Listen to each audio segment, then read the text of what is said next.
The sports desk, Carlos Sainz Jr. took the chance to show that he should be included in the conversation about the 2022 Formula One World Championship.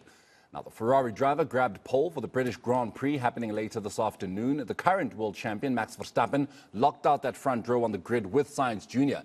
Verstappen also faced some hostility from the Silverstone crowd, who hadn't forgiven him for his infamous collision with Sir Lewis Hamilton at the same venue last year.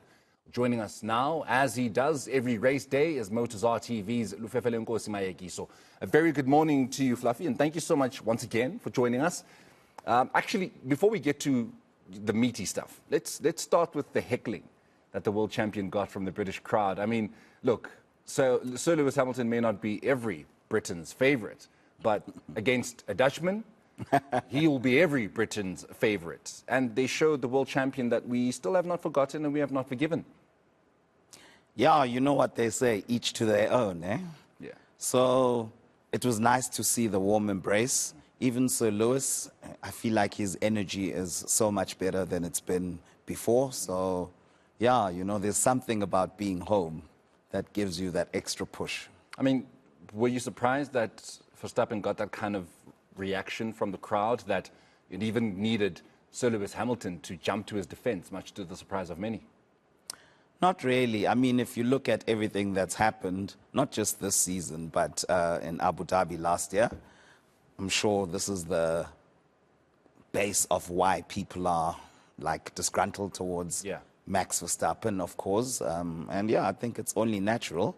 But for me, I'm not a big fan of booing, so I don't support that. But sometimes you just can't control it. You can't indeed. And I suppose that's what makes sport what it is. You know, it comes in different facets. But someone else who's not clearly a fan very much of Sir Lewis Hamilton, we don't know if it's because he's just too great. You know, he threatens the hierarchy that is Formula One, as he has done so over the years, is Nelson Piquet.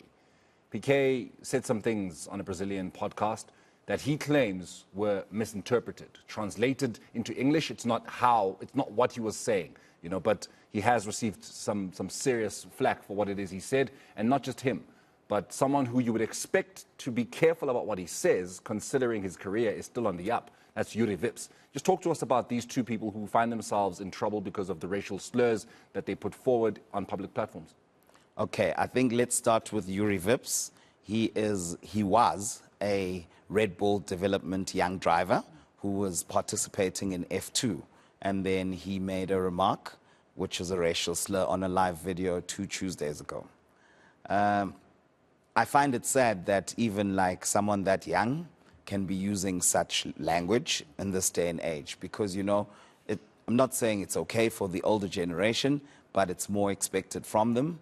And then I'm even more disappointed that another team has scooped him up and says he's going to continue in F2 after Red Bull dropped him.